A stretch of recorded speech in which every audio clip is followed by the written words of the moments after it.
Hello, कसे आहात? आजची सकाळ ही अशी होती.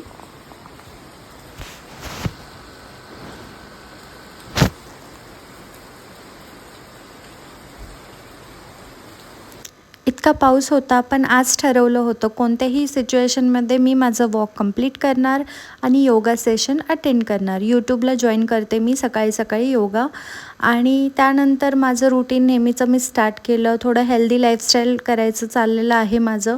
मग मी ग्रीन टी घेतला सकाळी सकाळी आणि प्रान्वी मॅडम आता रांगत रांगत जातात गॅलरीपर्यंत. एवढा वर्कआउट होतोच आहे तिचा, त्यामुळे तिचं खाणंसुद्धा मला तेवढं हेल्दी ठेवावे लागतं, जेणे की तिला छान ताकद येईल फिरायला. कॅरेट प्युरी बनवली होती. फ्रूट्स, व्हेजिटेबल्स आता मी तिला देतेच आहे. मग तिने कॅरेट प्युरी खाल्ली छानपैकी. आमच्यासाठी मी आज भेंडीची भाजी केली होती.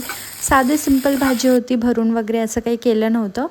आणि त्यानंतर सगळी कामं आवरली, प्रान्वीला झोपवलं. मग मला थोडासा मी टाईम मिळतो 1-1.5 तासाचा. मग त्याच्यात मी एकतर नॅप घेते, नाहीतर मला आवडेल त्या गोष्टी करते.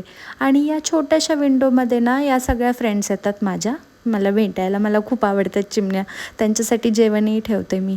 मग संध्याकाळी उठलो आम्ही दोघी, प्रान्वी आणि मी. फ्रेश होऊन पूजा केली. पूजा रोज संध्याकाळची मी करतेच, मला खूप फ्रेश वाटतं पूजा करून. आणि रात्री ही वांग्याची भाजी बनवली होती. असं माझं दिवसभरचं रुटीन होतं.